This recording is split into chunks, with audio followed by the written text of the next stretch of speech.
This is the Business of Apps podcast, bringing you actionable insights from the leaders of the global app industry and the world's fastest growing apps. You can find more app news, data and analysis over at businessofapps.com. Welcome to the Business of Apps podcast. On this show, we invite app industry professionals to cover various topics. We promise to do our best to keep it both insightful but brief. In this episode, we have Simon Thillay, head of ASO at AppTweak. Simon, welcome back to the Business of Apps podcast. Thank you for having me once again. Great, thank you for coming back. All right, stores. We all visit several times a week a grocery store. Once a week, we may check out what's cool in a nearby mall. But what store do we check sometimes a couple times a day, right? It's either the Apple's App Store or Google Play. Social media, instant messaging, e-commerce, streaming apps, on and on. We download apps on our smartphone or tablet on so many occasions. I don't think that you're that curious to know how your local mall works, but I bet you would like to take a look under the hood of those major mobile app stores. In this episode, Simon will give you that chance. But first, Simon, let's start with talking about you a bit. You wasn't the show's 70 plus episodes ago. I bet many people who are listening to this episode didn't listen to that previous one when you were on. Tell us about yourself, please. Sure. Well, you already know my name, Simon. I'm French, currently living in Belgium, and working at AppTweak headquarters. Where I'm head of ASO. Before joining AppTweak, I was actually working in Paris at Deezer, which is a music streaming service, and where I was in the growth marketing team, handling topics like ASO, but also SEO and attribution tools. And about 4 years ago now, I think, is when I decided to join AppTweak to focus more on ASO and get to work with the people who look under the hood, as you said. And in my role today, I basically try to help find new ways to support marketers who do ASO with new innovative projects, whether for the tool or for also our managed services. And that leads me to try and stay on top of everything Apple and Google do, which is not always easy, but at least keeps things interesting for me. Oh yeah, there's no chance you can get bored with what's going on with Apple and Google these days. The app industry is vast. To navigate this space, you need a directory to look up suppliers and partners, and you need to know who are the best. Visit our marketplace directory at businessofapps.com/marketplace/podcast. And now, back to the show. Speaking of AppTweak, what do you guys do? So AppTweak is an app store acquisition tool, which means that we offer data and insights for marketers working around app store optimization, Apple search ads, various metrics you would get from your store consoles, and basically everything that is relevant to app marketers who knows that to download your app, you need to go to the store at one point. And the important part, I think, when it comes to AppTweak in this ecosystem is how the company is really focused on data science and the quality of the data it pulls straight from the store. And I believe that's our main topic for the day, because a year ago we started releasing features based on a super cool tool that we call Atlas, which basically tries to reverse engineer the store. And that was what we presented also at APS Berlin last December. Right. What was it? 8 or 9 years ago when I began my career in app marketing as the guy who was responsible for, believe it or not, doing ASO. Back in the day, I believe it's pretty, I don't want to say easy, but not that technical at that point, my perception was that this is something you can do basically kind of manually because you don't have any data points to work with. It's not data driven. Oh boy, these days there's no way you can do ASO for any app on either Google Play or Apple Store without using a good tool, avoiding to guess, be thoughtful, do reasonable decisions based on data points. Gut feeling will lead you nowhere. All right, first off, let's explain some jargon that we'll be using in this conversation. Basically, three things. What is reverse engineering? What is metadata? And what do we mean by semantic meaning? All right. So reverse engineering, I think, is fairly common in tech, but it's basically trying to recreate how something works by starting with the end result and trying to make your way back in time to where the process started. So for AppTweak, when we say we reverse engineered the App Store and the Play Store, what we're actually saying is that we're recreating how stores decide to associate, let's say, a particular app and a particular keyword by at first looking at search results and then, well, mostly using the data we've accumulated over several years. We basically track, I think now, over 20 million keywords, for instance. So it's looking at every search result we have and try to better understand why did the store decide to match this app with this keyword, and so on. I think the second one was metadata. Metadata. Yeah. So that one is basically all the information an app developer is going to provide an app store when they create their app store page. In practice, what that means is mostly the app's title, subtitle, description, the keyword field. It also includes a category, even the creatives that you upload.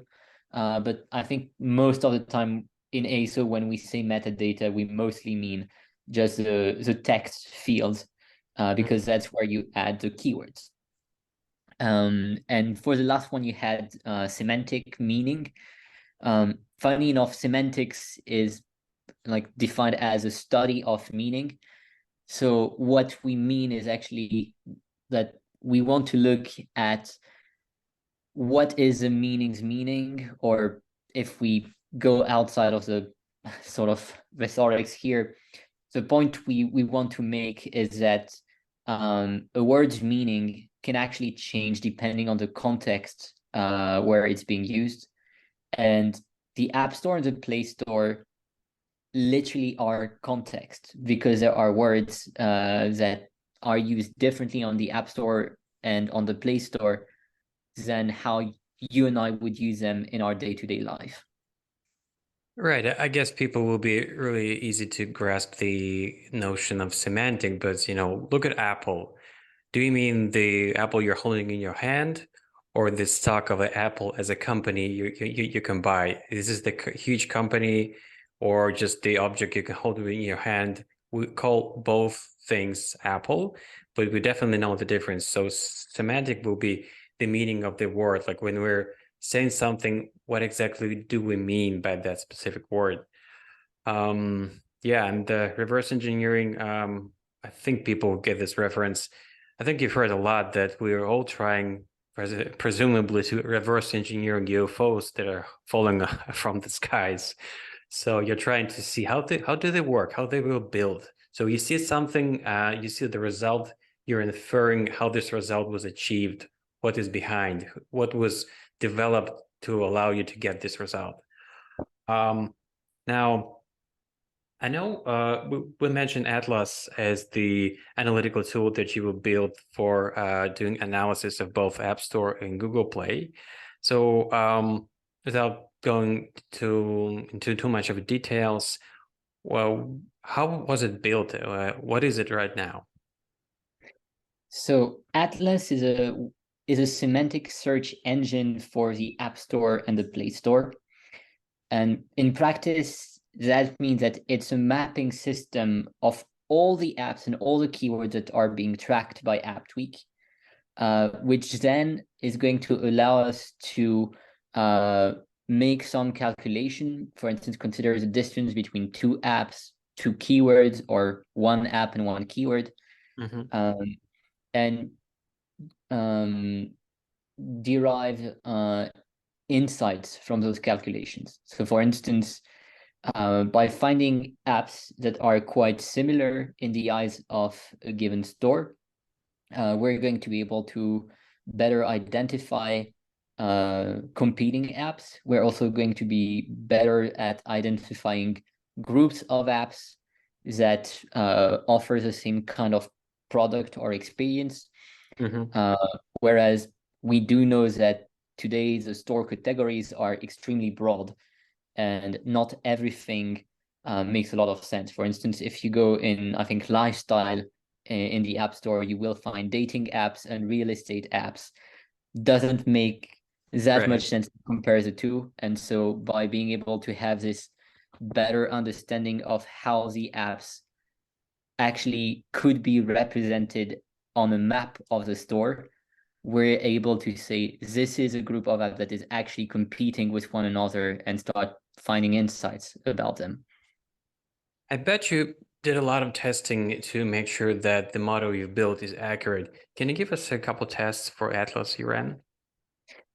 Sure. Well, Atlas was basically built with machine learning, which means that we fed Atlas with pretty much all of our data, not all of it on purpose, because that's where we could evaluate how accurate it would be in the end.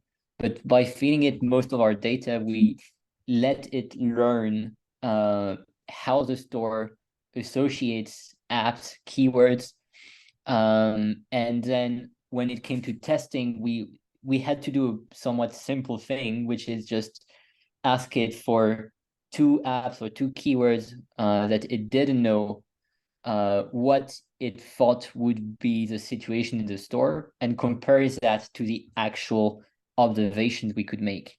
So there's a few interesting situations we know to look for. For instance, in the real world, you would probably not see much of a relationship between the words lime and bird. One's a fruit, one's an animal. But in the app stores, these are very close words because they are both electric scooter brands. And so that's the kind of thing where we're going to ask Atlas, what do you think of these two keywords? And see if it's making the same association that the store is doing. And when we know that a human person would not make the same association, but it translates in the stores, that's where we become a lot more confident about how this is not just a semantic engine, but specifically a semantic engine of the store. Oh, that's great. That's a good test to see that it actually can grasp this semantic meaning of words and be helpful for a marketer to do his job. So in practice, what does Atlas allow app marketers to do? So at the surface level, again, it's a map, which means it would allow you to understand the landscape, probably. But without much explanation, it would take some time to actually figure the practical uses of it. And that's why what we're doing at AppTweak is not just build Atlas, but it's also building tools that are powered by Atlas that can make the life of marketers much easier. So some of these tools are going to be the ability to group app, identify these app clusters I mentioned already. So that's what we call app DNA and game DNA respectively. And from there, we're not just going to group these apps, we're going to start also looking at what kind of benchmarks can we provide specifically for those groups of apps, because getting benchmarks per category, which Apple released recently, is not useless at all. I don't mean to spit in the soup, because it's actually very useful to have that data as well. But it can be a bit too broad, and that's where we have something that's going to help narrow down the playing field to the group of apps that actually matter to you. Another tool we have is going to be trying to match keywords either with other keywords or with an app, so that basically we can recommend more keywords that you can try and target, or also evaluate the efficiency of what you're already doing. And here we have a feature which is called a relevancy score, where we can just look at any keyword for any app and try to give it a score for how much the store is going to think this app is relevant for that keyword. And that's where we find again these examples of semantics and of words that don't mean the same thing in the store as in real life. Because, for instance, one thing that's very interesting, in my opinion, is that the word run and the word running are much more different in the store than they are in our physical world. In the store, run is actually associated to games. So that's going to be Subway Surfers, Minion Rush, etc. Whereas running is about the action of going outside and running. So usually it's going to be the run trackers, Strava, Nike, etc. Just to name a few.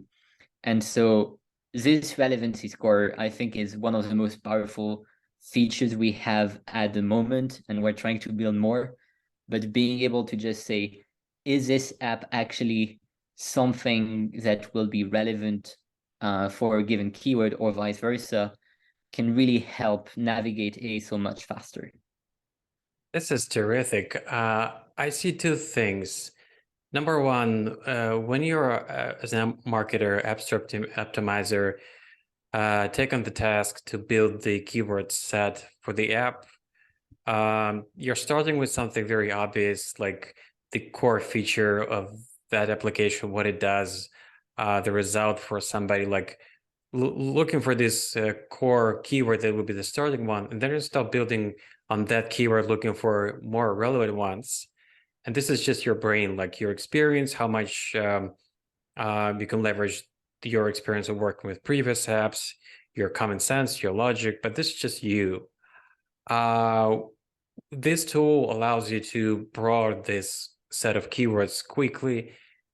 And not only that, it's kind of a bridge between what do you believe relevant and what actually the App Store itself, its algorithm believes to be relevant. It may not match all the time, like just the example you've given us for ran verb. So it's actually what we'll be looking for. Wouldn't be great if I can know for sure that my logic, my thinking, the way I infer the connection, the relevance, matches the same process that goes under the hood in the algorithm of the App Store. Am I guessing? Am I being deceived? Because it's extremely important how much people you'll be able to lure to your app to get more downloads, to increase the revenue, like the whole thing, your bottom line. So what's what would be the other application? We know that we've covered the relevance, the importance of this tool for ASO. What about Apple search ads? Can this tool be helpful for Apple search ads as well? Absolutely. I think when we talk especially about this relevancy score, again, we know that Apple themselves have a relevancy score to decide which app wins an auction. And so in here, ours is not going to be exactly the same, but it's going to help you have an idea of what Apple would think about you bidding on a certain keyword. So it's going to be extremely useful if you want to evaluate which new keywords you should try on Apple search ads, or also if you see that sometimes Apple search ads adds a keyword or a search term, bids on a search term based on the campaign you created, and you're not sure about that search term, you can actually check its relevancy score. And then if it's not that good, you could add it as a negative keyword.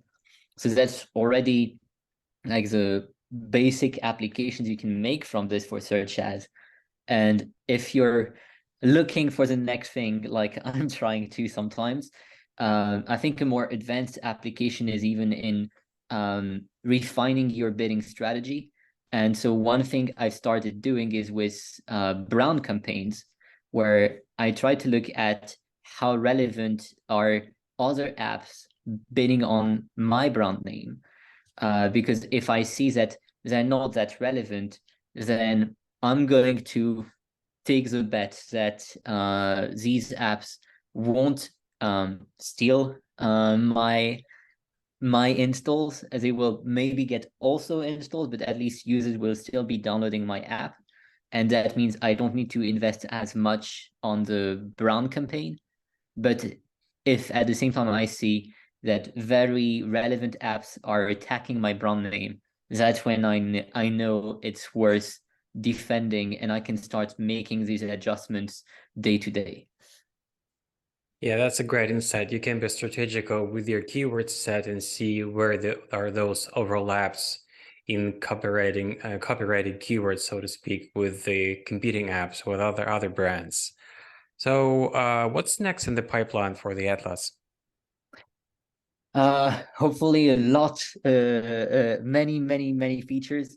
Honestly, I can't disclose too much, but Yeah, of course. we are within our team discussing multiple things that we could do with that.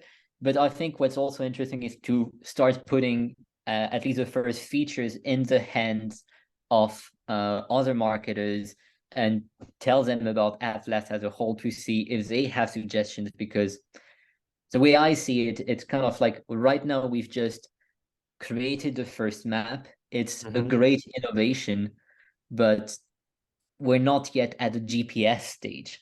So if anyone has an idea of how we make the App Store GPS, I'm really looking to hear about it, because I think there's much more to do with this tool. There are things we're working on, but we are also willing to share. Work in progress. Yeah, the GPS started with a map one day. Now we forgot about the paper maps.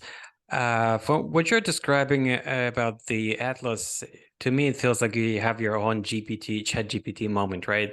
It feels that exciting for the company. I would say it's a little different in the fact that we're much more focused. I think ChatGPT It's just very generic. is extraordinary for how many different things it can do, which is extremely surprising in the world of AI. But to our very small scale of the App Store, the technology that we use for Atlas, we also are testing with not just apps and keywords. That's actually something we'll be presenting at APS London coming up. Oh, great. So there'll be more about like how we can use this kind of technology, but definitely it's a very exciting moment for us because we see it not just as a business opportunity, but just also as increasing our knowledge on these areas of our lives that have become so prominent, which are app stores and all the apps that we end up downloading on our phones. Great. So stay tuned, as they say. Okay, my final big question for today is this. Because we spend so much time and energy on what we all call a job, a few episodes ago, I decided to give people this opportunity to talk about what would they really like to change in their field. So, Simon, is there something like this for you? There's probably a lot, but when it comes to the field of ASO, I actually love how the industry and the people in it work overall. I think one thing I'd love to see change is the way stores work themselves, with a bit more transparency in how they build things, and especially dealing with certain situations such as the black hat techniques that we know are too dangerous to practice without any cost for a business. But Yeah. also, we do know that Apple and Google are not always the extremely quick at acting against, let's say, people just trying to manipulate reviews. So I'd say it'd be great to have a bit more clean up in how the store works and in trying to make it fair game for everyone. One would hope. How can people get in touch with you and get more information about what you do? I guess LinkedIn is usually the first place.